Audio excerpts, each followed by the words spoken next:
Hi, everyone. This is Hillary Drummond Simpson again, your parent success coach. And today I want to talk to you something that's very near and dear to my heart, and that is passion. That is, what are you passionate about? Okay? So I'm going to tell you about what I'm passionate about, and then we can talk. All right? So, as most of you may know, that I retired from teaching in 2016. 2016, at the end of 2016. And I just could not wait to leave. Not because I did not like teaching. I loved to teach. Anybody that knows me know that I was teacher of the year, and I enjoy teaching. But that was not the problem. There was something that I was passionate about, and I could not wait to go start to do it. So this what happened. It really started officially in 2005 when I was asked in Newark, New Jersey to teach a book club to teachers. Okay. And so the book that I was given to read that we were going to discuss was called, here's the book, it's called Teaching Reading to Black Adolescent Males. And after this book is written by Alfred Tatum. Want to give credit there, okay? And after I read the book, I was so in awe of the things that I learned in the book about the way most African American males grow up, especially the ones that are in poverty, and many are, about how they view the world and feel that they may not live so long, okay? About how they don't really see themselves sitting and reading images of themselves. They see themselves running and jumping and playing ball or entertaining. So those are the images they see. They also see themselves as, not being very educated because sometimes they feel that the education system does not really pull for them or doesn't really expect that they will be very educated. And so when they don't know something, they put on this cool pose and act like they're cool or like they're nonchalant or don't really care. But deep down, it is that they really don't know. Okay, so when I saw all of these things and I saw how vulnerable they are, and I said, these are the young men that I teach. These are the young men that I really care deeply about, and I want to see them succeed. Moreover, I have my own son, so it's something that's very near and dear to my heart. So then once I started reading it, I decided, let me start from right now. Let me just start with the students in my class and make sure that the boys don't compete along with the girls. Girls, they're talkers and a lot of them are readers, okay? So what I would do is when there would be a writing competition, there'd be a competition for the boys and a competition for the girls, okay? So a boy would definitely end up being the winner in his competition and a girl would be, all right? I would have pictures of boys all over the school. Principal gave me carte blanche, right? Because I was running this program. And we had pictures of students all over the building. With blown up pictures of boys sitting and reading and focusing. And that to me made a difference because they saw themselves in that capacity, okay? We also had a mentoring program.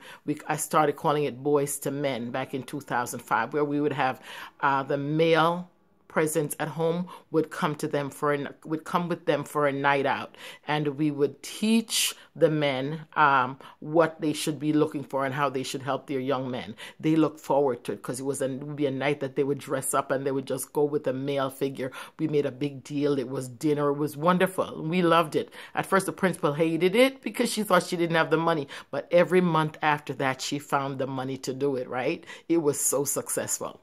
And we also had, we thought that they needed mentors. So we had students from Montclair State University would come over and mentor the boys once a week. Okay, so it was going fine.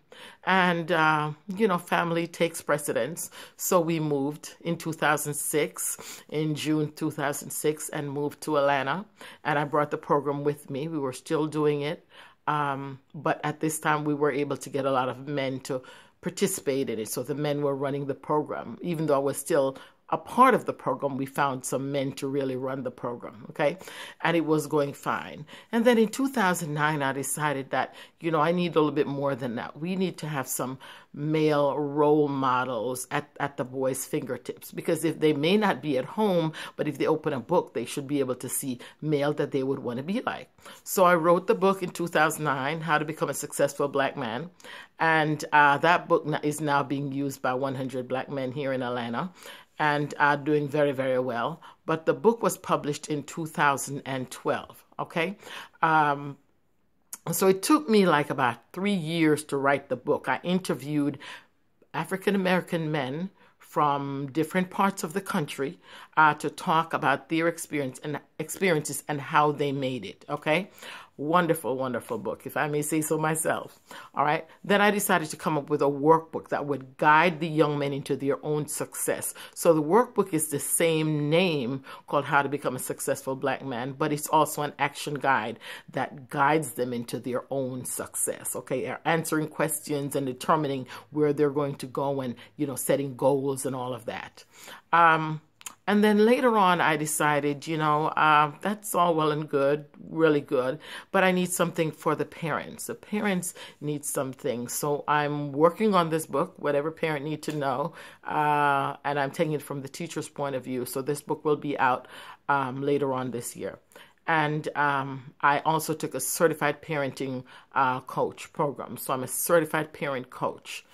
So right now, I am not teaching anymore. Yes, I do teach. I can't say that. I do teach in the evenings, because I still have people that come to me and ask me for help. And so I tutor students. So I have no problems with that. I still love to do that. Okay.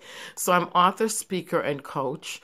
And right now I realize that's what everybody tells me, that I am a young men's success coach. All right. Remember, I started off telling you that I'm a parent coach. So I've changed it. It's now young men's success coach. That's what they tell me that they see me as. I'm a young men's success coach. And what I do is I support parents and organizations to help our young men thrive and become successful. All right. So that is my passion. I love to wake up and focus on what I'm going to be doing. I have a website called How to Become a Successful Black Man. I have a Facebook page that I work on diligently to set a lot of information for them. I have a blog where I have information for them.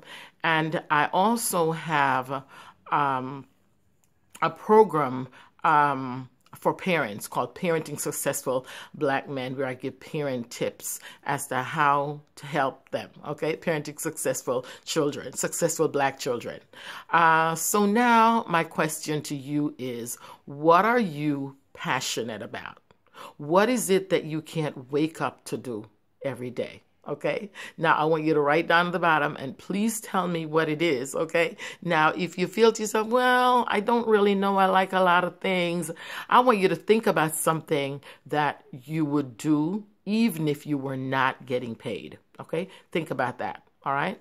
And if money were not a problem, what is it that you would be doing? And remember that your passion may not be able to make you money right away, and it may not even make you money necessarily, but it's something that you love to do and you have to spend time during the day to do it. Okay. I want you to also think about, this is what someone told me, and I thought that it was so great. I found out that it really works. If you go to the magazine shop and you were to choose like 3 magazines, just find the ones that you would choose and you'd see what they have in common. You'd see whether it's decorating, whatever it may be. You know, it could be taking care of elderly people. It could be a family, whatever that is. That kind of gives you an idea as to what it is that you really love to do. So I would like for you to think about this.